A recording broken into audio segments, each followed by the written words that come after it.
Bonjour et bienvenue au podcast Au-delà des murs, le show qui a pour but d'inspirer la construction de bâtiments performants et écologiques. Je suis votre co-animateur Philippe. Et je suis votre co-animateur JS. Alors, aujourd'hui, on reçoit les gars derrière l'entreprise Gestion Séquence, un entrepreneur général en construction architecturale dans les Laurentides. On reçoit Francis Lalonde et Sébastien Ross. Aujourd'hui, on va parler évidemment de l'historique de l'entreprise et des entrepreneurs eux-mêmes qui ont un background unique pour des entrepreneurs en construction et un match idéal, je pense. Évidemment, on va parler de bâtiment architectural. C'est quoi un bâtiment architectural? C'est quoi les différences entre une construction conventionnelle et architecturale? Qu'est-ce que ça prend comme équipe pour livrer ce genre de projet-là? On va parler d'exemples concrets où l'approche intégrée qu'on parle et qu'on promouvoit depuis 2 saisons maintenant, pourquoi l'approche intégrée est la meilleure avenue, autant pour livrer des projets architecturaux que des projets performants. Les deux se recoupent. Aujourd'hui, le but du podcast, c'est de créer un pont justement entre ces deux univers-là qui se ressemblent beaucoup. Et on va parler des enjeux et surtout des opportunités, pour rester très constructif et positif, dans les relations architectes, ingénieurs et entrepreneurs général ou généraux, quand il y en a plusieurs dans un projet. Alors, bonjour Francis, bonjour Sébastien, comment ça va aujourd'hui? Ça va bien, merci. Merci de nous recevoir dans votre podcast, les gars. Ben oui, merci beaucoup de l'invitation. Bien, ça fait vraiment plaisir. Donc, Gestion Séquence, ça fait combien de temps que ça existe, ça? Là, on entame la 7e année en affaires. Donc, on se rapproche de 10 ans. Bravo. Et comment vous vous êtes connus, les deux? Ça fait Assez combien de long, temps? hein? Ouais. Une douzaine d'années, peut-être? Ouais, On se même connaît. plus. Amitié de longue date par l'entremise de d'autres amis. Donc, c'est ça. C'est une amitié qui a perduré à travers le temps. Puis, on a décidé...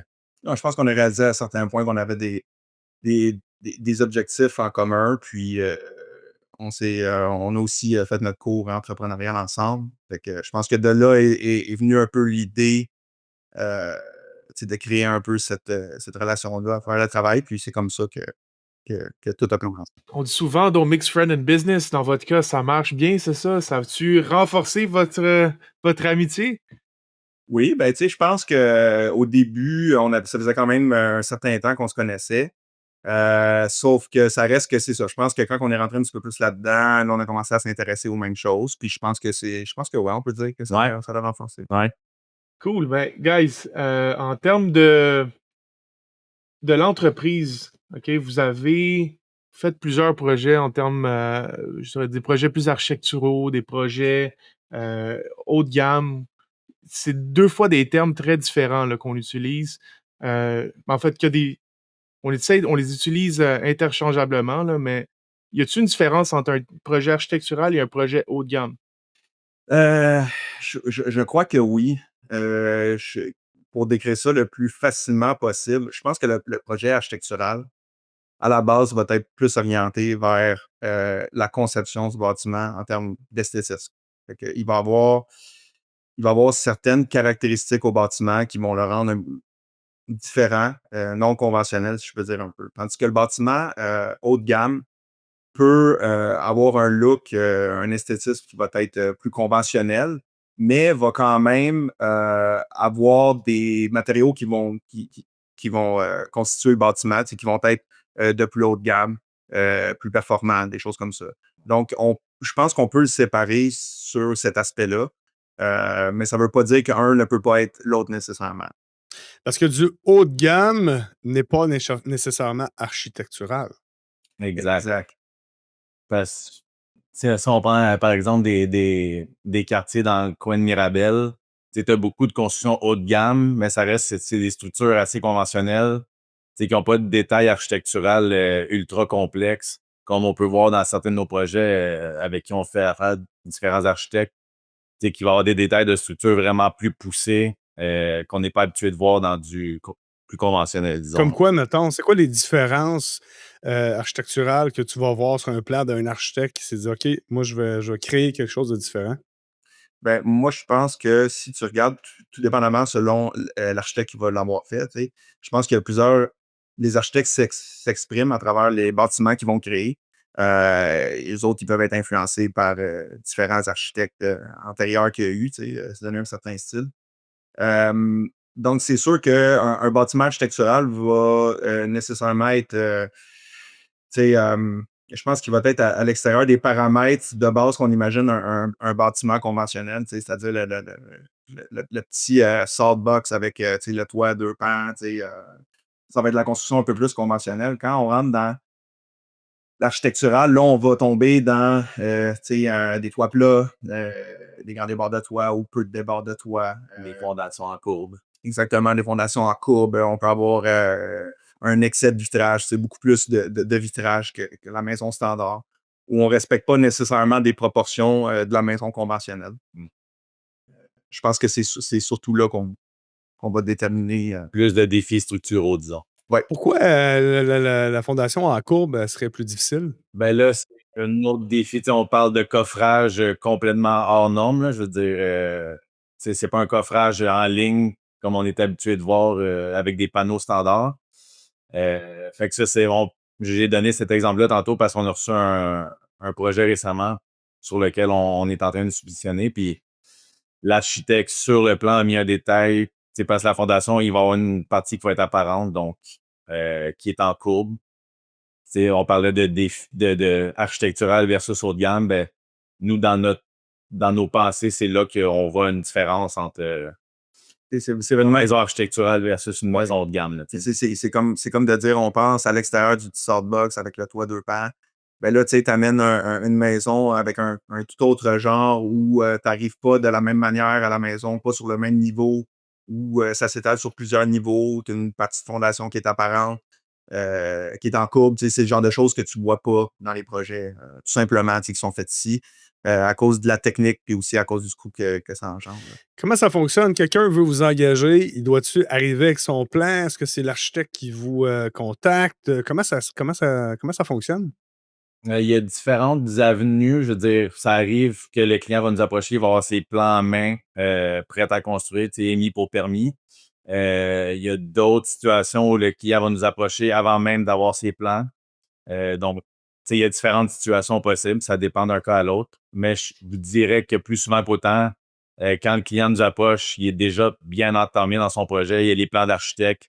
Il est prêt à commencer. Donc, ouais, c'est ça. Puis qu'est-ce qui est mieux quand il arrive avec son projet tout préfait puis vous exécutez ou quand vous arrivez avant? Pas nécessairement, parce que ce qui arrive, c'est que des fois, il va y avoir un côté. Les gens vont avoir certaines demandes pour un plan. Ils vont aller de l'avant de leur côté. Ils vont demander à un architecte de dessiner un projet qui va leur convenir en termes d'esthétisme, puis ils vont se sentir à travers ce projet-là. Seul problème, c'est que tout dépendamment, bon, est-ce qu'ils ont acheté le terrain? Est-ce que le dessin a été conçu par rapport à ce terrain-là aussi? Ça, c'est une autre problématique qu'on a souvent, malheureusement. Donc, des fois, le monde qui vient écouter, on aimerait ça se faire construire. Y a-t-il une possibilité? Est-ce que vous avez est-ce que vous avez des contacts pour faire des plans? On peut essayer d'essayer de donner un peu des paramètres avant de commencer. Comme avez-vous votre terrain, de quoi ça a l'air? Est-ce qu'on peut voir si c'est quelque chose qui peut être fait sur ce terrain-là? Fait que pour répondre à la question, je pense pas que c'est préférable un scénario que l'autre, mais ça reste que c'est quand même agréable quand on a notre grain de sel et qu'on peut orienter un peu plus les clients pour faciliter le projet. Ouais, vous travaillez pas mal avec les mêmes architectes? As-tu une bonne rotation? Ça varie quand même beaucoup, les architectes. Il y en a quand même plusieurs. Je vous dirais qu'ils viennent surtout de Montréal. OK. Mais d'une année à l'autre, c'est rare qu'on va travailler avec les mêmes firmes back-à-back. Ça arrive qu'on va retravailler avec les mêmes à travers les années, mais il y a beaucoup de firmes d'architecture. Là, ouais. Oui, puis c'est quand même un petit monde aussi. Je pense qu'il y a beaucoup de gens des architectes qui vont faire un stage à une place ou des choses comme ça. Tu vas voir un peu l'influence qui va être tissée à travers les places où ils ont travaillé. Tu peux voir un peu le style, où est-ce que c'est pris ou des choses comme ça. Fait que, Dans quoi, mettons, dans l'orientation, mettons pas l'orientation, mais la disposition des fenêtres, les volumes. C'est quoi qui fait que tu remarques? C'est quoi les styles architecturaux, dans le fond, modernes que tu vois là, dans vos projets? C'est très, très vaste. Je pense que, tu sais, on a parlé rapidement tantôt d'où l'architecte allait allait puiser un peu son inspiration, son style, de où ça vient. Euh, Ça peut être par rapport aux couleurs, ça peut être par rapport au style de fini extérieur qui va être utilisé. Tu sais, les jeux de volume à l'intérieur qui vont être utilisés. Tu sais, c'est vraiment, c'est vraiment là-dessus qu'ils vont s'exprimer. Et puis là, tu vas voir vraiment, là, je pense, vraiment certaines caractéristiques différentes selon chaque architecte là, qui va vouloir que son projet se réalise. Fait que c'est très, très vague en termes de quantité de styles différents. Mais On a travaillé, par exemple, avec 2 architectes récemment qui, eux, travaillaient pour une firme à Montréal avant. Puis on voit un peu le style qu'eux ont apporté à leur projet. Tu sais, on voit l'inspiration de leur projet, de où ça vient. Donc, évidemment que, tu sais, je veux dire, il y a des tendances en architecture, puis on est capable de voir où on en est tu sais, en ce moment, mais on peut voir d'un projet à l'autre que ça se répète pas ça se répète, mais que les styles se ressemblent d'un à l'autre, tu sais. exact. Puis, tu sais, des fois, faut pas oublier aussi que, tu sais, les goûts, ça se discute pas. Fait que des fois, c'est qu'on va avoir des architectes qui sont très orientés d'une manière, qui sont très rigides, là, tu sais, ils aiment ça comme ça, puis, tu sais, il faut respecter ça aussi. Donc, c'est ça. Mais tu vois que c'est quand même assez éclectique, le monde, dépendamment de où ils ont pris leur inspiration, puis qu'est-ce qu'ils aiment réellement. Vous avez parlé de fondation courbe là, tantôt dans les défis, mettons, architecturaux, dans les coupes intérieures, dans les volumes, dans les dispositions des murs et tout. Là. C'est quoi les défis que vous rencontrez au quotidien dans ce genre de projet-là? Je pense qu'on peut parler, on peut dire, manifester le même intérêt pour un problème, c'est-à-dire que un bâtiment, c'est comme un écosystème, un peu, si on peut dire. Je pense qu'on va rentrer plus en profondeur là-dedans un petit peu plus tard, mais euh, il y a le côté tu sais, esthétisme, tu sais, qu'est-ce que tu donnes à ton bâtiment comme allure, mais il y a aussi le côté fonction mécanique aussi à ton bâtiment. Euh, Puis des fois, c'est assez dur de marier les deux, dans le sens où tu veux respecter un principe, un concept, un style, mais tu dois de ton côté t'arranger t'assurer que la mécanique fonctionne bien, puis que ton bâtiment soit performant de ce côté-là, sans avoir de downside un peu à ça. Donc, c'est sûr que c'est tous des volumes, c'est de l'espace qui doit être utilisé, puis ça vient difficile d'agencer les deux. Donc, ça va toujours être un défi, puis c'est quelque chose qui capte toujours notre intérêt quand on fait un projet, à savoir est-ce qu'on est capable de faire ce qu'on veut faire avec ça, tu sais. C'est-tu surtout des problèmes de mécanique ou tu as d'autres. On va dire problèmes. C'est pas tant des problèmes, mais c'est des choses qui sont peut-être moins bien pensées, des défis d'intégration. C'est surtout la mécanique ou tu en as d'autres ailleurs? La mécanique en est un, puis après ça, je dirais que c'est suivi surtout par l'étanchéité puis l'isolation. OK, c'est intéressant. C'est intéressant. Pourquoi? Euh, Parce que dans un bâtiment, il faut, pour avoir un bâtiment qui est efficace, on utilise le principe de membrane. Quand on parle d'une membrane, c'est pas nécessairement une membrane qui va empêcher l'eau de rentrer ou quoi que ce soit. On a une membrane intérieure, on a une membrane extérieure à notre bâtiment. Puis, la particularité de ces membranes-là, c'est qu'elles doivent être étanches et continues. Euh, Ce qui fait qu'on doit appliquer souvent ces principes-là sur les mêmes plans. Et ça crée des jonctions qui peuvent être complexes parfois. Puis c'est là que le défi vient. Là, tu sais. On doit s'assurer de compléter l'étanchéité et la continuité de tout ça, de respecter ces principes-là sans venir, comment je pourrais dire, compromettre le design, tu sais, ou le style ou une particularité qui est donnée à l'intérieur d'un bâtiment. Parce que vous avez une responsabilité là, à long terme. Là. C'est combien de temps vous devez. Je ne sais pas si garantir, c'est le bon terme, là, mais vous êtes garant, en fait, de votre construction pour combien de temps? Ben, dans le fond, c'est ça. Comme on discutait un peu plus tôt, ils ont implanté dans la construction la GCR, la garantie de construction résidentielle. Pour toute construction neuve, c'est obligatoire de- D'inscrire. d'inscrire la construction, le projet à la GCR. Puis par la suite, nous autres, une fois que le projet est livré, on est responsable on garantit le produit fini pour les 5 prochaines années à Oui. suivre. Donc, contre les vices cachés, les vices de bâtiment, etc. Donc, ça, c'est la responsabilité qu'on a envers la construction finale. C'est la garantie, mais aussi c'est un processus, là, la GCR, c'est un genre de checklist aussi là, à Ben, rencontrer. il y a des visites, il y a des inspections qui sont faites à travers le processus de construction pour s'assurer que tout est mis en place, tout respecte le code. Donc, il y a aussi ce qu'ils appellent des pratiques d'excellence. Donc, il y a moyen d'en faire plus que pas assez dans les constructions pour avoir ces pratiques d'excellence-là. Donc, un exemple, tu sais, les poutrelles aux 16 pouces, comme on parlait un peu plus tôt, le système de radon, la ceinture isolée à l'uréthane. Donc, il y a moyen de rendre le bâtiment plus performant que juste d'y aller avec la base. Tu sais. Est-ce que la GCR en fait assez des inspections, selon vous? Je pense que oui. Par contre, tu sais, c'est sûr que c'est toujours, au début, c'est toujours le questionnement, tu sais, est-ce que je fais les choses correctement? Tu sais, c'est la première fois que je vais subir un peu cette inspection-là, puis qu'est-ce qui m'a ressorti, tout ça. Puis après ça, c'est d'être un petit peu plus, de se dire, bon, OK, ben la relation qu'on a, c'est vraiment plus du perfectionnement, qu'on veut s'assurer de donner un bon produit, puis tout ça. Fait que nous, personnellement, on a appris de ces inspections-là, on a appris des principes qui nous ont été enseignés. Puis je pense que, tu sais, il y a certaines inspections qui sont ciblées où ça va être, ils débarquent là sans que tu le saches, puis que, tu sais, faut être bien sûr que, tu sais, tu le fais même sans savoir que tout le monde est là, puis que c'est fait dans les règles. Euh, Fait que oui, à date, je pense que c'est assez. C'est sûr que est-ce qu'il devrait passer à plus qu'une étape? Peut-être. Mais je dirais que pour l'instant, je pense que c'est assez bien, puis c'est assez constructif, qu'est-ce qui est fait. Fait que oui, je pense que la GCR est assez impliquée, surtout considérant qu'il y a 100% ils visent 100% des bâtiments impliqués, enregistrés dans ce programme-là.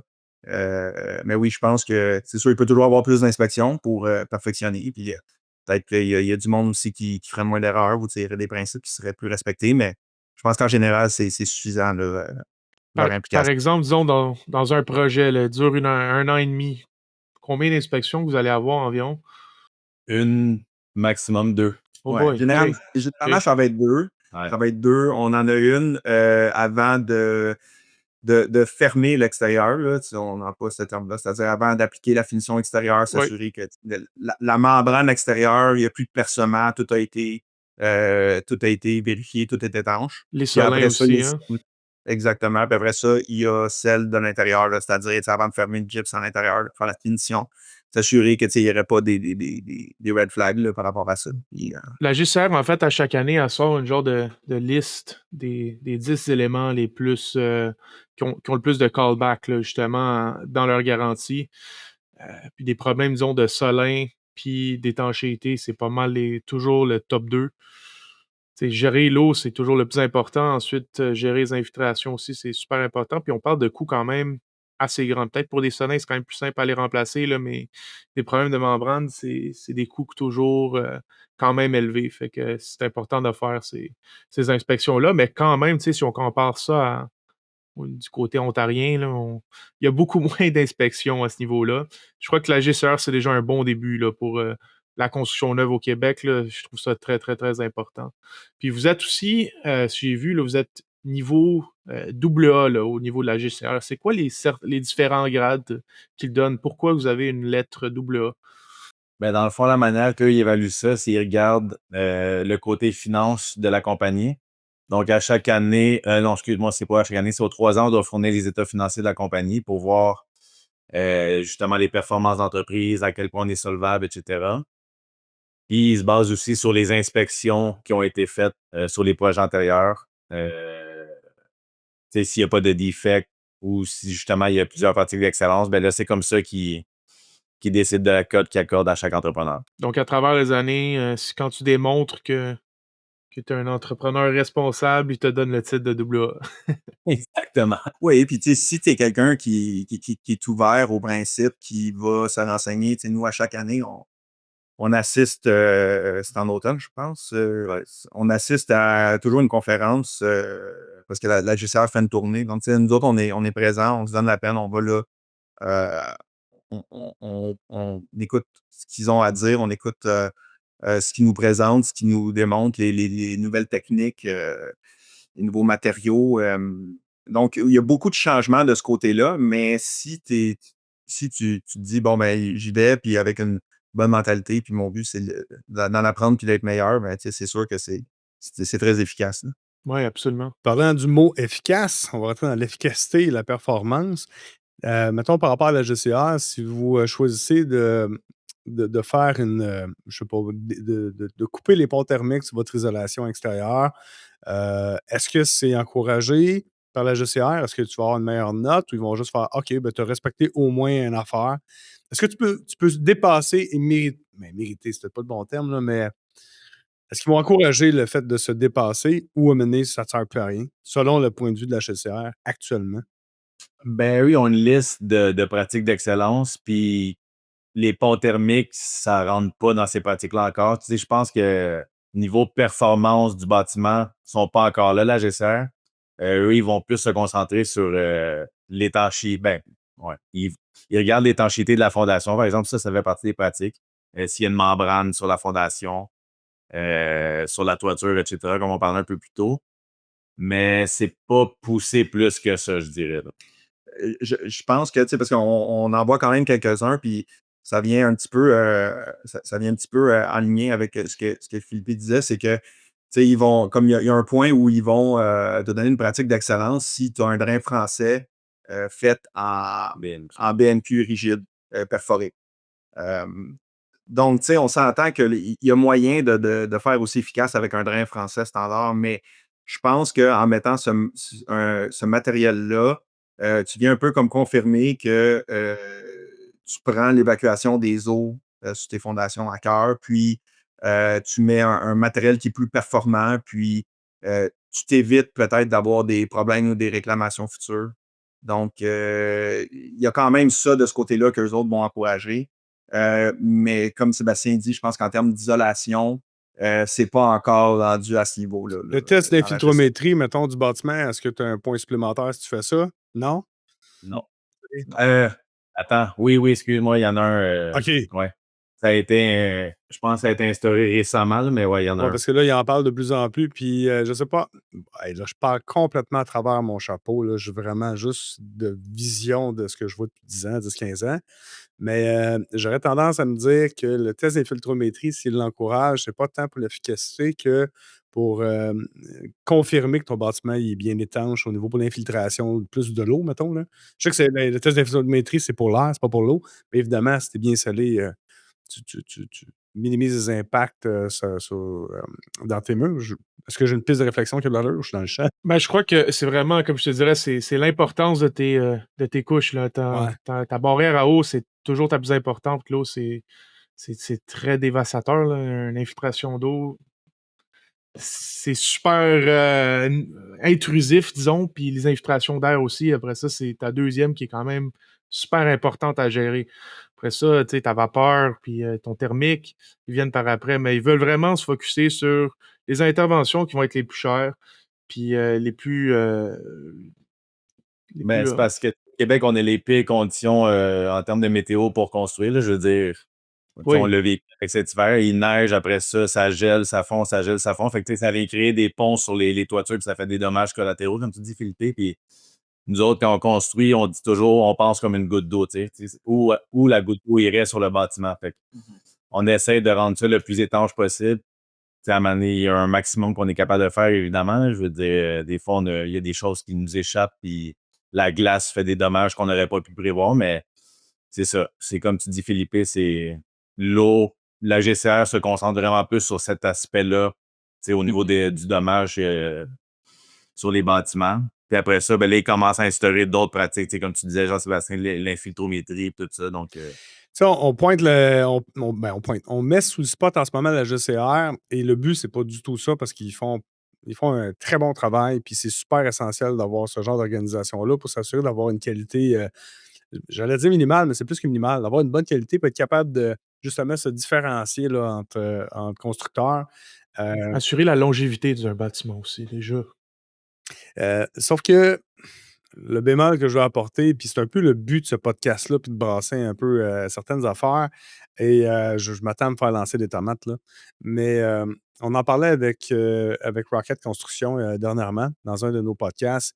Puis pour pouvoir faire avancer le bâtiment vers du bâtiment performant, là, en ce moment, c'est une gang de passionnés. C'est des gens qui ont envie de faire ça bien, mais là aussi, ça prend des mesures plus législatives ou normatives qui vont dire OK, non, là, tu dois le faire. Puis là, l'État, en 2024, il n'y a pas plus pas d'incidence, mais d'incitatifs que ça au niveau de la construction. Je sais que vous faites de l'architectural, c'est pas de la construction standard, mais vous devez vous plier aux exigences standards de la construction actuelle. Et c'est pas plus mis en avant que ça. Tu sais, c'est intéressant de mettre un BNQ pour ton drain français versus d'autres choses. Vérifier l'étanchéité de ta fondation, mais l'étanchéité de ton mur, ton taux de changement d'air à l'heure, tes ponts thermiques, vitrage triple, est-ce qu'ils promouvoient ça sur le verre? Tu sais, tout ce qui est de base, puis là, j'imagine l'échangeur d'air, ils n'en parlent pas tant que ça parce que c'est juste de facto depuis 2012.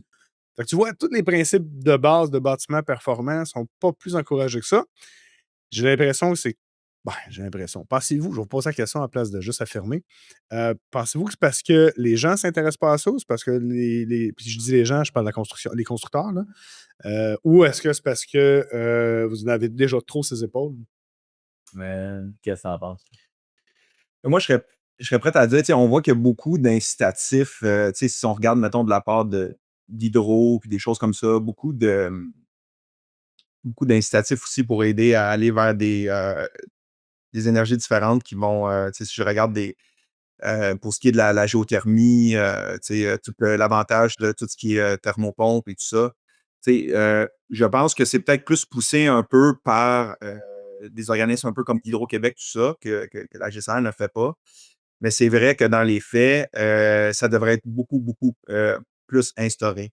Là, présentement, je pense qu'on a un bâtiment en général, tout dépendamment de l'entrepreneur qui va le concevoir. Si on utilise des concepts qui sont assez de base et assez simples, là, qui sont récents, ça fait quand même des très bons bâtiments qui sont très performants. Après ça, tu peux aller jouer sur ton énergie, où tu vas aller la chercher, comment est-ce que tu vas faire ton transfert, tout ça. C'est vrai que là, tu peux vraiment aller améliorer ça. Puis avec une meilleure isolation, une meilleure étanchéité, là, tu peux encore améliorer ça. C'est vrai que c'est pas assez poussé, mais je pense qu'il y a quand même un mouvement dans cette direction-là euh, qui s'en va par là. Puis je pense que c'est les gens qui font ces constructions-là qui peut-être vont se rendre compte en premier de l'avantage que tu as de faire ça. Puis là, après ça, je pense que ça va être un travail plus c'est peut-être de bouche à oreille, puis ça va finir par être une pratique qui va être plus commune puis plus acceptée par le monde. Mais c'est vrai qu'en ce moment, il manque d'initiatives de ces organismes-là pour venir encourager ce type de pratique-là. Ouais. Ouais, on avait déjà parlé à un moment donné avec les gens de Nouveau Climat pour certains projets un peu plus poussés. Puis ce que quelqu'un m'avait dit à un moment donné chez Nouveau Climat, c'est on n'est pas à dépasser les limites, on est à rehausser la base. C'est ça le Ah, mandat, c'est en fait. super bien dit, ça. Ouais, ouais, c'est Euh, super bien dit. et c'est super important de faire ça aussi. Nous autres, on promouvoit l'autre bord, là, c'est de pousser l'extrémité. Mais c'est vrai qu'avant de pousser l'extrémité, il faut que tu rehausses la base. Puis, tu sais, il y a un spectre différent en ce moment dans la construction. Euh, euh, Rocket Construction exprimait justement que pourquoi qu'on parle de bâtiment performant. Tu sais, en réalité, ça devrait juste être un bâtiment. Puis si tu le fais pas performant, on devrait dire bâtiment non performant. Là, c'est comme l'inverse. Tu sais, on fait Ah, c'est performant. Puis par incidence, ça veut dire que ben, le bâtiment standard ne l'est pas. C'est un drôle de mindset. Votre portefeuille de clients, est-ce que ça a du sens de dire que, ben, parlant de portefeuille, ils ont un certain portefeuille pour se permettre des maisons architecturales? Oui, je pense que c'est sûr que ça tout vient à un certain coût, hein, parce que sinon, les gens ne se donneraient pas la peine sinon de faire le choix entre la construction plus efficace ou architecturale. Je pense que tout le monde prendrait ce qu'il trouve le plus élégant, puis ça serait comme plus simple comme ça, mais tout a un coût, là. Faut Oui, mais aussi. c'est ça. Donc, est-ce que votre clientèle, des fois, vous arrive avec des mandats de je veux que ça soit beau, mais peux-tu augmenter l'efficacité? Y a-tu des moments où vous avez eu ce genre de demande-là? Euh, c'est pas quelque chose qui est extrêmement poussé dans le sens où les gens vont être axés. entièrement sur, OK, à partir de mon design, qu'est-ce que je peux faire pour améliorer l'efficacité? C'est plus, nous, je pense, dans soit des matériaux qu'on va utiliser ou quand on est rendu à une certaine étape, on va essayer de donner le choix au client, de dire, écoutez, ce serait pas une grosse différence de le faire de cette manière-là, puis on pourrait aller chercher plus d'efficacité, sauver sur le coût de la facture, le chauffage, la climatisation. Fait que c'est plus comme ça que ça va se passer. Puis ça arrive des fois que des gens vont exiger certains matériaux parce que bon, ils ont entendu ou tout ça. C'est sûr que nous, on fait nos recherches de notre côté à savoir si c'est un bon matériel, mais ça reste qu'en général, c'est plus nous qui va ouvrir la porte, dire on a une opportunité, ça vaudrait la peine de la prendre pour la différence de prix. Puis c'est là que les gens vont se lancer à savoir s'ils prennent cette solution-là ou pas. Et à quel point les gens disent OK, go, on y va? Généralement, je dirais que oui, les gens sont assez, c'est sûr que ça dépend toujours comment est-ce que tu vas vendre ton produit. Tu sais, on dit vendre le produit, en réalité, c'est pas ça. C'est juste que nous, on sait que étant là, c'est une étape qui sera pas nécessairement plus complexe, plus longue ou plus difficile. Puis on fait juste le proposer, puis on dit, tu sais, pour la différence de prix, ça va valoir la peine. Tu sais, souvent, comme la quantité d'isolant qui va se retrouver dans l'entretoit. Tu sais, on passait du R40 qui était 12 pouces d'épais de cellulose. Là, maintenant, tu dis, bon, on est dans une étape où tu sais, on fait injecter le plafond, ben, tu sais, on peut mettre 6 pouces de plus. Tu sais, on va aller chercher R50, R60. Puis, tu sais, on perd le plus de chaleur par là. Donc, tu dis au client, écoute, on est à cette étape-là. Là, tu fais juste payer plus de matériel. Puis, si tu regardes le prix, c'est ridicule la différence là, tu sais, pour ce que tu vas sauver en bout de ligne. Fait que c'est souvent comme ça que ça se passe. Vous proposez, disons, des façons d'améliorer à vos clients, mais est-ce que du côté de l'architecte, est-ce qu'il y a des recommandations qui sont faites est-ce que lui, il pousse plus loin, peut-être être ça? C'est plus c'est un problème d'architecture, peut-être l'aborder comme ça, là? Ben, je pense que oui, parce qu'à la base, tu sais, tout, tu sais, l'architecte le fait pour, tu sais, bon, il y a un style visuel, puis il y a aussi un côté, pas juste esthétique, il y a aussi un côté, ça tient comme ça, là, tu sais, puis c'est de même que la structure est faite. Mais il y a toujours cet oubli-là de où on passe à la mécanique, tu sais. Moi, ce que je réalise là, à jaser là, de ça en ce moment avec vous, c'est que vous êtes un peu pogné avec le format de la construction. Ouais, malheureusement. Puis c'est ça, parce que pour vrai, là, fuck, c'est pas en chantier que. Oui, c'est cool, là, vous offriez 6 pouces de plus d'isolant, mais vous êtes pogné. Non, c'est ça. Ben, un peu comme je disais, tu sais, quand les questions que vous nous avez posées, je pense qu'il y a un travail au niveau des habitudes que les clients ont dans le processus de vouloir se faire bâtir, Puis GCR, d'impliquer l'entrepreneur plus tôt que prévu, tu sais. ben oui, c'est ultra, c'est ultra important. Puis là, je veux tellement pas piler sur des je veux pas froisser personne. Puis là, on commence à avoir beaucoup de followers, dont plein d'APCHQ au Québec, plein de firmes un peu partout. Je veux pas commencer à blaster puis à me faire des ennemis. Mais en même temps, calvaire, ça part de là. Ouais, 100%. Puis, tu sais, on l'a vu avec le projet qu'on était censé faire à Wentworth, là. Tu sais, eux, ils l'ont fait là, en design and build. Tu sais, ils avaient impliqué le HVAC assez tôt dans le projet. Ils ont engagé un ingénieur. Puis, tu sais, quand on s'est mis moi et Francis, on s'est mis le nez dans les plans. Puis, tu sais, il y avait encore du travail à faire malgré ça. Fait que souvent, on est impliqué trop tard dans le processus du projet, tu sais. Et moi, ce que je pense, c'est pour en revenir à ce projet-là, ce que je trouvais bien, c'est que ça avait été créé avec un espace tampon où on savait qu'il y allait avoir des choses qui allaient passer, tu sais. Tu sais, quand tu sais, mettons, je te donne comme exemple chez Leslie, JS, tu sais, il y a des places où on a soufflé, tu sais, on a réussi. Mais si d'emblée, euh, sur le plan, tout avait été créé 6 pouces plus haut, mettons, ils comprenaient pour acquis qu'on venait tout souffler, puis qu'on venait, tu sais, En gardant tes hauteurs, tu sais. là, on aurait comme, tu sais, parce que faut que ça se fasse pas mal avant, tu sais, que tu commandes tes fermes de toit, tu sais, tes fenêtres, tout ça. Il y a beaucoup de préparation, tu sais. Mais si on en venait avec une genre de méthodologie maintenant où est-ce qu'on dirait, ben, il doit avoir un comble pour mécanique en permanence. Ben, c'est évident, puis de toute façon, en commercial, ça se fait bien souvent, mais pourquoi dans le résidentiel? C'est quoi le problème qu'on doit adresser d'après toi pour que ça arrive, ça? Mais je pense que c'est pas pris en considération souvent parce que un projet résidentiel va être plus. On s'entend, il n'y a pas le même budget non plus qu'un projet commercial souvent. Euh, Fait que les gens vont. Ça, c'est l'aspect numéro un. Ensuite de ça, il y a le côté esthétisme.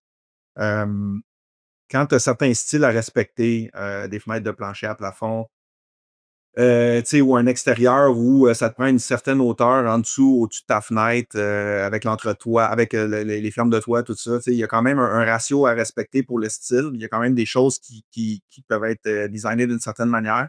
Ça devient un peu plus dur de trouver cet espace-là. Mais ça ne veut pas dire qu'un compte de mécanique qui serait exigé en permanence ne serait pas une bonne solution. Je pense que ça réglerait beaucoup de problèmes. C'est juste qu'il faudrait que le monde soit plus instruit de ce côté-là pour l'impliquer comme en permanence sur les projets. Parce que là, on se questionne beaucoup, là, tu sais, on vous demande est-ce que vous adoptez des pratiques de performance? Mais tu sais, je crois que le plus on réalise, mais c'est pas qu'on réalise, mais c'est un effort conjoint, tu sais, ça vient pas juste de l'entrepreneur. Oui, je veux dire, tu sais, c'est un bâtiment performant, ça vient aussi des ingénieurs, des architectes, ouais, exact, ingénieur, architecte, puis l'entrepreneur, c'est conjointement, les 3 doivent être sur la même page. Parce que, tu sais, là, on parle de quelques affaires. Tu sais, tu beau l'architecte va, comme tu disais, va te donner des volumes un peu funky, puis des coins, puis après ça, ils vont dire: «Ben, regarde, il faut que ta membrane, toi, techniquement, tu sais que ta membrane doit être continue». Ben, si l'architecte n'est pas en train de t'aider dans ce niveau-là, c'est sûr que, tu sais, ça peut pas juste revenir à l'entrepreneur. Fait que c'est sûr qu'il y a un jeu qui doit être fait de ce bord-là, puis de ce que avec les architectes que vous travaillez, sont-tu conscients de ça? Architectes et ingénieurs, parce que, tu sais, ingénieur, puis on parle d'ingénieur pas non seulement structure, mais ingénieur niveau mécanique. Est-ce qu'il y a une certaine conscience qui avec le monde à lequel vous travaillez, à ce niveau-là? Ça va dépendre d'un projet à l'autre, mais tu vois, pour donner un exemple, un projet qu'on va débuter assez rapidement dans les prochaines semaines, on a reçu les plans, puis tu sais, au niveau mécanique, il n'y a rien qui avait été pensé pour ça. Tu sais, je veux dire, il y avait le réservoir d'eau chaude, il y avait le panneau électrique, mais tout ce qui était échangeur d'air, il y a zéro espace dans la maison pour placer ça. Tu sais. Fait que là, ça fait en sorte que là, la maison est designée sur une slab de béton. Tu sais. Fait que là, nous autres, on a des discussions avec les clients, puis finalement, le consensus, ben, c'est qu'on doit faire un vide sanitaire en dessous de la maison pour tout placer la mécanique. Tu sais. Donc, c'est ce genre de choses-là qui devrait être pris en considération dès le début dans le processus du projet, au lieu de quand on vient d'avoir le permis puis on est prêt à commencer la construction. Tu sais. Puis ce qui est drôle là-dedans, c'est que nous, c'est un peu tu sais, la fameuse salle mécanique. Tu sais, il y a des projets où tu vas avoir le panneau électrique dans le garde-robe à côté de l'entrée. Puis après ça, tu vas avoir la tank à eau chaude en dessous de l'escalier. Puis, tu sais, nous, ça se fait, tu sais, maximiser tout ton espace, mais c'est de se dire, nous autres, on aime vraiment promouvoir la salle mécanique fonctionnelle où tu dédies un espace. C'est vraiment le cœur de ta maison. Tu sais, j'ai tendance à dire, c'est comme la salle de bain de ton restaurant ou tu sais, qui va déterminer un peu l'état de ta cuisine ou des choses comme ça. Tu sais, nous, c'est vraiment comme ça qu'on l'aime. On prévoit des endroits qui sont planifiés où est-ce qu'on sait que, bon, tu sais, c'est la colonne vertébrale, là, tout ce qui est de la maison se retrouve là. Puis, tu sais, au moins, ça facilite, si tu as des choses à rajouter, ça peut servir d'arrangement par moment. Tu sais, puis, faire ta maintenance de tous tes appareils aussi. Fait que pour nous, c'est vraiment important. Puis comme ça te dit, ben, on soit un plan où tu as rien de dédié à ça. Donc là, tu te dis, waouh, super belle maison, très, très fonctionnelle. Chaque pouce carré est utilisé. C'est vraiment, c'est beau. Puis, tu sais, il y a une certaine harmonie. Mais après ça, la maison ne vit pas juste des gens qui vivent à l'intérieur. Tu sais, il y a aussi tout le côté mécanique. Il faut être capable d'agencer ça. Tu sais. Fait que là, on a un plan, mais en réalité, on ne peut pas vraiment s'en servir pour l'instant. Il faut penser à une autre option. Il faut penser fait que, tu sais, est-ce que ces principes-là, souvent comme autant, sont adressés? Heu, je dirais que là, récemment, il y a certains architectes qui commencent un petit peu là, à inclure plus de possibilités, surtout dans le commercial, des comptes de mécanique, des choses comme ça. Mais c'est plus souvent comme autant, c'est nous qui va devoir penser à cette problématique-là, puis de comme en déduire une solution de là, tu sais, puis Puis sans ultimement, compromettre. ça retombe sur vous aussi, ça tu sais, c'est Exact. plate là, mais à dire, mais c'est toi qui dois quand même annoncer au client de faire que: «OK, mais je suis pas capable de le faire». C'est toi qui est comme: «Ah ben, j'ai des mauvaises nouvelles», mais c'est pas tant aussi 100 ta job là, c'est pas ça ton mandat, tu sais. Tu es là pour construire. Il a dû avoir quelqu'un qui doit être bien pensé. Puis c'est vrai là, les salles mécaniques là, faut prendre la place là. Moi, je dis ça, mais juste là derrière moi là, j'ai une salle mécanique qui a été crampée jusqu'au max là. JS va le savoir de quoi qu'on parle là, mais écoute, une belle salle mécanique, non seulement, tu sais, ça va coûter peut-être aussi moins cher. Oui, tu perds du pied carré, ça va coûter moins cher pour essayer de tout placer à la bonne place. Puis après ça, pour la maintenance, puis tu sais, pour les éléments mécaniques, ça brise, tu sais, ça bouge, fait que ça brise à un certain point, fait que changer tes machines aussi, après ça, ça va être beaucoup plus simple. Donc, salle mécanique, c'est super important comme salle. On l'oublie souvent, là, surtout les architectes, ingénieurs, ben, ingénieurs peut-être un peu moins, là, mais salle mécanique, super important. Mais tu l'as dit, Francis, c'est la colonne vertébrale et c'est le cœur de la maison. Et ironiquement, tu sais, un cœur, une colonne vertébrale, c'est centré sur un axe dans le corps. Tu sais, tu ne mettrais pas ton cœur dans tes pieds, là. Tu sais, tu ne mets pas ta colonne vertébrale offset 33,4 degrés à droite, là. Tu sais, tu y vas au centre. Mais les salles mécaniques sont rarement au centre du bâtiment. Ils sont souvent comme fitaillés bien loin à droite. Tu sais, ça devrait être centralisé, ça serait plus efficace. Ouais. Ouais. Fait que, tu sais, ça, tu sais, on a abordé le principe de la salle mécanique, c'est complète, regrouper les éléments à cette place-là. Ça, c'est un fait. Euh, Après ça, on pourrait penser à l'emplacement de cette salle-là, tu sais. On a déjà fait des projets où super grande salle mécanique, belle salle mécanique, mais on n'est pas capable d'alimenter parce qu'on se retrouve avec un goulot d'étranglement à une place où on n'est pas capable de passer la mécanique. Fait que là, t'as le premier point, mais bon, après ça, T'as pas tout à fait relié les t'as problèmes. pas tout à fait réglé ton problème. Donc, ça, c'est une autre chose. Fait que l'emplacement, on se dit, si dans ce projet-là, la salle mécanique avait été centrale, on s'entend, on veut pas que tous les projets aient des salles mécaniques non plus en plein milieu de la maison, là. Euh, Sauf que ça reste que, tu sais, ça réglerait des problèmes. Fait que, oui, il y a la salle mécanique. Ensuite de ça, il y aurait l'emplacement de cette salle mécanique-là. Puis après ça, je pense que ça serait juste les vides techniques en général pour pouvoir passer le reste de la mécanique. Je pense que ça serait ça qui serait vraiment le target un peu pour avoir pour réussir facilement à inclure toute la mécanique convenue dans un bas Absolument, fixe. Efficace, c'est possible. absolument. Parce que faire un bâtiment performant, ça va passer par une étanchéité à l'air extrême. Et conséquemment, tu as besoin d'un système d'aération qui va te permettre de vivre là-dedans. Donc, ça va te prendre la mécanique pour passer ça. Plus le bâtiment est grand, plus évidemment les conduits vont en avoir, plus ils vont être gros. Puis moins tu donnes d'espace, plus c'est compliqué, plus c'est restrictif, moins c'est bon. Donc, vous êtes comme pogné un peu, hein? Vous voulez faire quelque chose de vraiment bien. Vous faites du bâtiment architectural littéralement sur la coche. Vous avez Ah, un. puis super beau, hein, Ah on va oui, dire, là, allez visiter le site web, là. oui, oui, gestion C'est séquence. beau, man. Faites des euh, beaux bâtiments. .ca, .com, attends un peu. .com, .com. gestionséquence.com, gestionséquence au singulier.com. Faites vraiment du beau bâtiment. Vous avez de l'expérience, c'est multigénérationnel là, dans le cas de Francis. Vous avez un portefeuille de clients qui ont justement un certain portefeuille.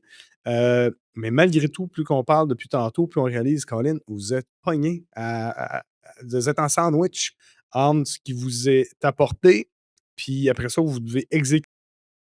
Je vois pas dans quel univers, actuellement, on peut encore plus promouvoir le bâtiment performant qu'à part, avec des gens vraiment ultra passionnés puis qui ont envie de faire ça différemment. Ça, pas ça m'attriste, mais je suis content. C'est un peu le but du podcast, c'est de constater on est où là, en ce moment. Il y a des choses qui doivent, changer là-dedans. Est-ce que esthétisme peut rimer avec performance, d'après vous? Moi, je dirais que ouais. Je veux dire, il y a toujours moyen d'apporter plus au bâtiment, même si, tu sais, on doit respecter un certain esthétisme. Ouais. Mais tu sais, ça reste que, tu sais, on parlait tantôt tu sais, la différence entre le conventionnel, l'architectural. C'est sûr que, puis t'as parlé aussi, Jean-Sébastien, de comme rehausser la base, tu sais, le minimum. Mais c'est là que tu vois que là, présentement, comment ça a été conçu, c'est que la base, le minimum, est très performant dans les bâtiments plus conventionnels. Là, quand tu t'en vas dans l'architectural, tu as d'autres défis. Donc là, tu peux pas nécessairement utiliser les mêmes matériaux ou tu peux pas, t'as pas la même espace parce qu'il y a une question de principe de design de l'extérieur où tu peux pas amincir certaines choses ou épaissir. Fait que t'as comme d'autres défis à cette place-là. Fait que c'est sûr que la base de ces principes-là est beaucoup plus élevée dans le bâtiment conventionnel. Puis là, quand tu arrives dans l'architectural, c'est un peu plus dur à faire rimer. Mais ça veut pas dire que ça va pas ensemble les deux. Je pense juste que c'est encore Il y a un plus gros travail à faire. ouais, c'est ça. Puis c'est pas assez connu nécessairement des techniques qu'on peut aller chercher pour faire, pour vraiment faire un bon mariage entre l'architectural puis l'efficacité là, d'un Et c'est bâtiment. certain que si vous êtes amené séquentiellement, pour faire un mauvais jeu de mots avec votre nom d'entreprise, vous êtes amené après l'architecte, il n'y a aucune façon que ça va. Vous allez y arriver, que tout le monde, on va y arriver. L'approche intégrée est définitivement la solution pour le bâtiment performant. Tu n'as pas le choix, mais c'est la même affaire pour l'architectural. Puis ça devrait tout se regrouper, cette affaire-là, en réalité. Donc, si les architectes vous parlaient avant et les ingénieurs, et là, encore là, on dit les ingénieurs, de ce que je vois, en tout cas au Québec, il n'y a pas peut-être d'ingénieurs mécaniques, à part un projet qu'on a travaillé ensemble dernièrement. Absolument, il n'y en a juste pas. Là. On a d'ingénieurs en structure. Là, je vais sortir de ma connaissance. Je sais que pour la mécanique, tant que ça rentre dans la partie 9 du code qui s'applique au bâtiment résidentiel, donc c'est nommé, c'est précisé, c'est quoi un bâtiment qui rentre dans la partie 9 du code. Tant que dans la partie 9 du code, tu n'as pas besoin d'ingénieur mécanique. Est-ce que tu es obligé d'avoir un ingénieur en structure? Pas nécessairement. Il y a des villes maintenant qui vont exiger, d'avoir des sauts d'ingénieurs pour un plan. Puis ça, je pense que c'est aussi par rapport à la partie du code que tu fais mention, JS, c'est que à un certain point, selon la complexité du projet, je pense qu'ils vont permettre de pas nécessairement avoir un saut d'ingénieur là-dessus. Puis pour être franc, il y a beaucoup, beaucoup tu sais, comme par exemple, quand on va envoyer nos plans pour des soumissions ou des choses comme ça, dans des places pour les fermes de toit, tout ça, souvent, c'est des ingénieurs à l'interne qui vont vérifier la structure. Fait qu'il y a quand même une vérification de la structure qui est faite, mais somme toute, c'est pas exigé. C'est vraiment par protection que les autres vont faire ça. Puis ce que je pense qui est bien, donc, est-ce qu'il devrait en avoir plus? Je pense que ça dépend vraiment de la complexité du projet. Mais en général, si on suit les principes de descente de charge, puis tout ça, je pense que c'est assez standard dans les bâtiments qu'on a au Québec. Euh, Aussi par rapport à la grosseur, là, mais de ne pas avoir de saut d'ingénieur pour ces affaires-là. Oui, parce qu'il y a un coût à rattacher à ça, puis je veux dire, les coûts de construction augmentent constamment. Puis à un moment donné, si tu vas avoir un grand bâtiment, ben, il y a des grands coûts qui viennent avec ça. Donc, je comprends aussi les enjeux des clients, des gens. L'architecte veut probablement transposer les idées, les besoins énoncés des clients, les besoins moins énoncés en volume, qui vont pouvoir vivre dedans, puis sachant, ben là, il y a un ingénieur instructeur qui doit rentrer là-dedans, ça doit se construire. Tu vas aller avec des formats plus standards. Mais ça va passer par un principe normatif, d'après moi, pour arriver à faire du bâtiment performant. Parce que si t'es pas obligé, là, je vois pas pourquoi que les gens le feront en ce moment. Mais Ce qui est intéressant dans tout ça, là, c'est parce que, tu sais, regarde, on parle de projet architectural, fait que voulant dire, c'est quand même des budgets un peu plus élevés. Quand on regarde beaucoup des freins au bâtiment performant, le Jess, qu'on regarde dans tout au podcast, écoute, ben oui, c'est un coût plus cher. Tu as un 5-10% qui va te coûter plus cher au début. Mais regarde, là, on parle de projets qui, justement, ont peut-être ce budget pour le mettre, là, ce petit 5-10% de plus initial. Fait que, qu'est-ce qui marche pas, tu sais? Il y a l'argent pour faire le bâtiment performant, mais le problème, c'est justement, c'est que là, ils sont comme donner des plans, puis c'est regarde, c'est ça que tu dois faire. Fait que c'est sûr que l'approche intégrée, là, que tu parlais de JS, là, dès le début, ce serait le problème à toute la solution. C'est que justement, comme on l'a dit, si on est capable de consolider peut-être les looks et la performance. C'est juste, il faut que ce soit fait dès le début, puis pas laisser tout à l'entrepreneur. C'est une job de tout le monde. Tu sais, c'est une opportunité. Moi, j'ai toujours vu le bâtiment architectural ou le bâtiment haut de gamme, je l'ai toujours vu comme un bon point d'entrée pour les bâtiments de plus haute performance. Je le compare toujours là, au mouvement d'auto Tesla. Là. Tu sais, la Tesla, quand elle est venue, le côté, c'est une nouvelle technologie, c'est de la haute performance. Là, c'est la même affaire, c'est la haute performance, mais en automobile. Mais c'est sûr qu'ils l'ont rentré dans un marché un peu plus de luxe. Fait que c'était celle-là qui a pu percer initialement, puis ensuite, on a été capable de baisser les coûts de production, pour rendre les autos électriques un peu plus abordables. Fait que je crois que si on est capable de commencer à consolider, tu sais, ce genre de gap-là, tu sais, entre d'approche intégrée, puis que justement ces projets de plus haut niveau soient capables aussi d'avoir une performance assez haute, je crois que ce serait super intéressant. Absolument. Puis, tu sais, pour les architectes et technologues qui nous écoutent en ce moment, Gestion Séquence, ils ne sont pas les seuls au Québec à faire du bâtiment structurel, mais il n'y en a pas tant que ça qui font le niveau qu'eux autres font. Et ils sont ouverts, là. Plus qu'ouverts, vous avez envie de faire quelque chose de super beau, super bon, vous êtes passionné, vous avez envie de livrer quelque chose de bien. Puis je suis certain, si un architecte venait vous voir en faisant hey, regarde, j'ai un super beau bâtiment, c'est quoi tes suggestions pour le rendre plus performant? La performance, c'est pas juste la mécanique, là. La performance, c'est à quel point tu peux réussir à bien construire avec des bons matériaux, en minimisant les déchets, etc. Vous avez de l'expérience, vous avez fait d'autres projets.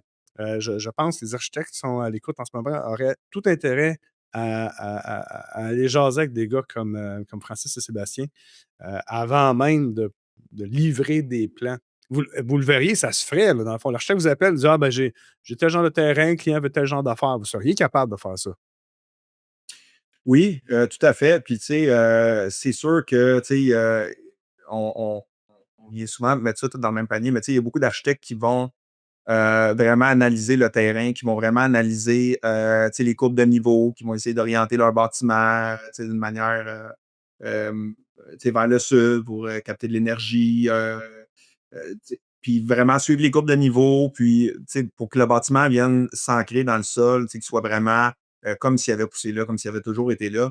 Fait que, tu sais, faut pas trop généraliser de ce côté-là, mais c'est sûr que d'avoir un input tout le temps, ça pourrait c'est quelque chose qui se Faciliter fait. la chose. Ça pourrait faciliter tu sais, le développement tu sais, du projet sur le long terme. Tu sais. Diriez-vous Des que fois, le monde. ça permettrait aux clients de même économiser sur la facture de construction en bout de ligne? 100%. Oui, puis tu sais, nous autres, souvent, c'est ça, c'est qu'on dit, tu sais, on veut pas non plus faire la construction conventionnelle avec la construction architecturale, mais c'est de se dire, est-ce qu'on peut respecter ces principes-là où on a une facilité à étanchéifier, où on a une facilité à isoler, où on a une facilité à passer la mécanique, tu sais. Euh, Fait que si on peut rester dans ces principes-là, ou des principes de portée, de structure, ou des principes comme ça, on veut encourager ça parce que c'est là où le client va venir sauver sur la facture, au moment de construire, au moment de son projet. C'est ça. On entend souvent dans nos différents, que ce soit les podcasts ou les gens qu'on côtoie, là, Philippe et moi, que bâtir performant ou passé basse, là, mettons, là, c'est 5 à 10 plus cher.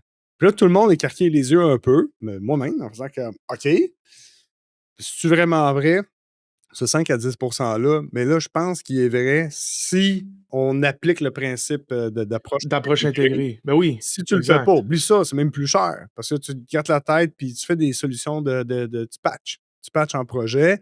Puis j'ai même l'impression, en tout cas, dans vos projets, pour en avoir fait quelqu'un ça avec vous autres, Frank, Sébastien, je sais pertinemment que de notre côté, la facture aurait été plus basse si ça avait été intégré d'avance.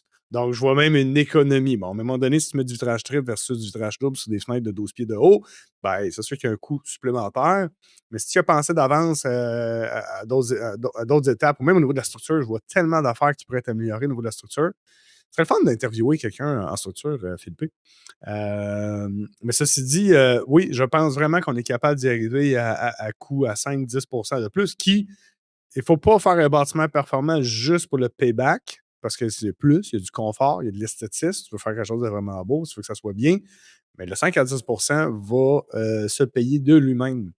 Euh, Peut-être pas là au Québec, là, mais dans pas long, là, quand l'énergie va coûter plus cher. On a parlé beaucoup d'enjeux, d'opportunités. Je ne veux pas rendre ça down parce que moi, je trouve ça plate qu'on soit là. Je pensais que c'était plus avancé que ça. Sauf qu'en même temps, on a des opportunités. Il y a des gens qui sont ouverts. D'après moi, il va y avoir du changement là-dedans. Mais une des façons d'y arriver, à changer une petite étape à la fois, ben, c'est de bien vous entourer. Fait que vous autres, là, vous avez réussi à bien vous entourer à l'interne. Vous avez des super bons employés. Comment vous réussissez, en fait, à bien vous entourer pour faire ce genre de projet-là? Y a-t-il un secret? Ben, c'est sûr que, tu sais, moi et Francis, on passe beaucoup de temps sur les chantiers. On est présent. Puis comme on mentionnait, on donne, tu sais, par rapport à d'autres entrepreneurs qui vont donner beaucoup en sous-traitance dans leur projet. Nous autres, on est impliqués vraiment du début. Je veux dire, quand on coule les fondations à la dernière plainte qu'on va poser dans la maison. Donc, puis c'est tout à l'interne qu'on fait ça. Tu sais, c'est pas en sous-traitance. Donc, ça nous permet d'avoir un meilleur contrôle sur la qualité. Puis, je pense qu'on inculque nos valeurs à nos employés de cette manière-là. Tu sais, je veux dire, les valeurs de minutie, souci du détail, prendre le temps de bien faire les choses. Tu sais, on n'a pas la mentalité de comme go, puis il faut. Tu sais, on aime ça, prendre le temps de bien faire les choses sans nécessairement, évidemment, se tourner les pouces, mais c'est juste délivrer un produit de qualité dont on va être fier en bout de ligne, puis c'est ce qu'on essaie de promouvoir avec nos employés. Aussi, tu sais, on pourrait ajouter à ça, tu sais, comme tu dis, Seb, le fait qu'on est souvent présent, tu sais, on donne des choses en sous-traitance quand même. C'est juste qu'on essaye, on veut que nos employés soient le plus compétents possible. Fait que ça étant dit, on veut que nos employés soient capables de tout faire le plus possible pour qu'ils soient conscients des défis qu'il y a. Puis c'est la même chose pour nous. En faisant ces choses-là, on se rend compte des déficiences ou des choses qu'on dit, on a eu ce problème-là la dernière fois. Qu'est-ce qu'on peut faire pour remédier, essayer de le faire différemment? On a déjà fait ça à un moment donné, ça a bien été fait. Donc, je pense que ça pourrait être la bonne solution. Fait que, ça nous permet au moins de corriger le tir, puis de comme s'éviter des problèmes à long terme. Avoir un meilleur contrôle de qualité. Meilleur contrôle de qualité, mais aussi comment s'assurer qu'on applique des principes, comme couper des ponts thermiques ou des choses comme ça. Puis que ce soit que ça n'ait pas un impact sur le look visuel, que ça ne crée pas un problème où est-ce qu'il y aurait quelque chose qui serait apparent qui ne devrait pas l'être ou des choses comme ça. Fait, ça nous aide vraiment à s'assurer de développer comme une technique qui est constante, puis que on arrive à avoir tout ce qu'on a besoin là, pour respecter les normes, ces choses-là. Donc, présence, minutie, qualité d'exécution. Vous êtes présent là, de A à Z, que ce soit pour les clients, pour les sous-traitants ou pour vos employés. Exactement. Ben, dans le fond, c'est juste de dire qu'il y a toujours quelqu'un sur le chantier pour superviser les travaux. C'est important, ça. Exactement. Puis, tu sais, on dit toujours qu'on prend il y a un maximum de projets qu'on va prendre dans une année, justement pour ne pas compromettre la qualité de nos projets. Parce que ça serait facile de dire oui à 10 projets dans une année, mais là, c'est là qu'on se mettrait à perdre le fil un peu sur la qualité, puis c'est là qu'on veut pas en venir, justement. Vous êtes à combien de projets environ par année? Ben, tu sais, là, on parle de construction neuve, là, il y a des rénovations qui viennent s'intégrer un peu dans ça de temps à autre, mais de construction neuve, ça varie entre 3 et 4 maximum par année. Là. Avec une équipe l'équipe est maintenant rendue à combien? Là, on n'est pas une grosse équipe, on est 6 au total dans l'entreprise. Là. Fait que vous deux au bureau, puis les autres, c'est des menuisiers, c'est ça? Exactement, mais on est sur le chantier assez souvent. Oui, chantier bureau, exact. Oui, ils sont vraiment souvent sur le chantier, les gars. Puis, tu sais, c'est parce que c'est des gros projets d'envergure, là. Fait que c'est pas des projets qui prennent 2 mois là, à se construire, là. C'est le genre de projet qu'ils font. Fait qu'un an, 1 an et demi, des fois, là, pour certains projets, ça peut prendre jusqu'à ça. Et à tous les jours, là, vous êtes sur vos chantiers. Donc, OK, excellent. Si les gens veulent travailler avec vous, parce que je ne sais pas pourquoi, là, mais je pense que vous auriez des gens intéressés pour vos super beaux projets. Ils vous rejoignent où? La manière la plus facile, ça va vraiment être à travers notre site web, gestionséquence.com, dans l'onglet Contact. Sur Google, on est assez facile à trouver, juste taper le nom de l'entreprise. Donc, on est facilement rejoignable. Excellent. Merci, les gars, d'avoir été avec nous aujourd'hui. Écoute, merci beaucoup, les boys. Merci à vous de nous avoir invités. Ouais, merci de l'opportunité et de l'expérience. Yes. Ciao.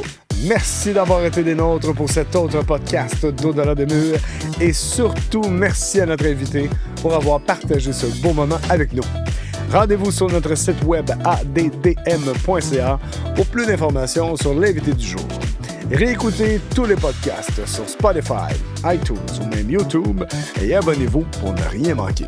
Commentez les podcasts, faites-nous part de vos suggestions et échangez directement avec nous sur LinkedIn, Facebook et Instagram ou envoyez-nous tout simplement un courriel à info@addm.ca. Pour tous vos besoins de rénovation de bâtiments ultra performants Net Zero Ready, contactez Philippe et son équipe via Retrofit, RETROFIT construction.ca. Pour des matériaux de construction les plus performants et en stock pour vos projets de bâtiments durables, contactez GoPassif au www.gopassif.com et faites-vous livrer partout au Québec. Merci encore une fois et à la prochaine!